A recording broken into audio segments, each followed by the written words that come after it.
Week 10.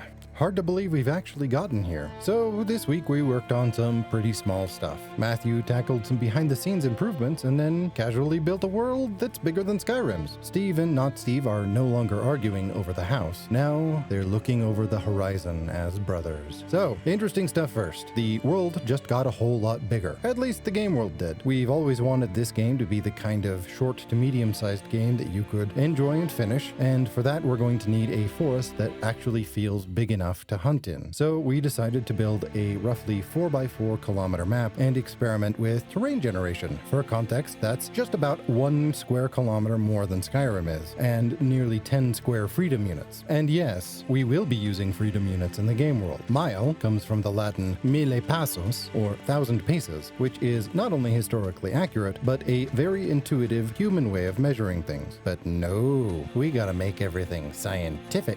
But I don't really have a daily frame of reference for how far light travels in 299,792,000. Now, before you ask, wait, wasn't this supposed to be a limited scope game? It still is. The core gameplay loop hasn't changed. Hunt animals, bring back food, manage the town, repeat. But as the player hunts, game and resources become scarcer, forcing you to venture further and further from the village to find viable hunting grounds. Turns out, famine sucks for everyone involved, even the deer. The large terrain serves the narrative. When the nearby areas become depleted, you'll have to travel to more distant, less familiar hunting areas. The expanding search radius naturally creates the story beats that we want, moving away from safety, spending more time in the wilderness and in solitude, and eventually discovering what's really happening in the deep forest. Matt's been experimenting with the terrain tools, trying to create landscapes that feel natural, but also serve gameplay purposes. Rolling hills for varied hunting grounds, dense forest for cover and atmosphere, and clearings where different types of encounters might happen. To be fair, all of this is new for both of us. We're experimenting with height maps, sculpting tools, splines, and the like. Just like everything else, this is all starting from scratch. So this is a great learning opportunity. It's a balancing act between looks realistic and plays well.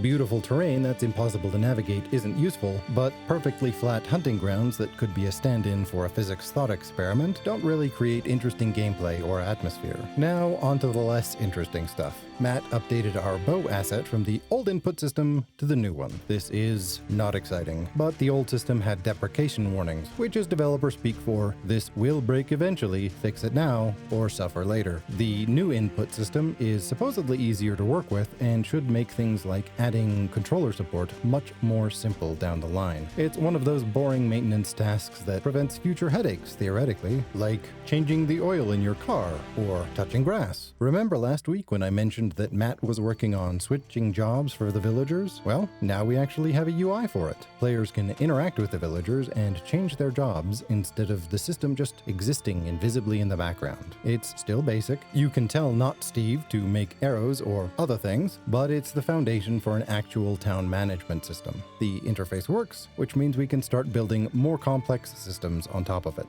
This week showed the difference between expanding scope and expanding capability. We're not trying to remake Skyrim. You're not going to have 27 different types of magic with 100 different skill trees that will all give you slight numerical increases to your damage, health, or stamina. We're not building dozens of different towns, each with their own little side quests, or giving you a quest to hunt down every single esoteric crystal for a mediocre reward. We're building the right amount of world to support the story that we want to tell. The hunting mechanics stay the same, whether you're 100 feet from town or 2 miles out, but the emotional weight changes dramatically. The job selector UI taught us that even simple interfaces can take time to get right. It's one thing to have systems working in code, and an entirely different thing to make them accessible and intuitive for players to actually use. Building terrain at this scale is revealing just how much empty space you need to make it feel purposeful, interesting, solitary.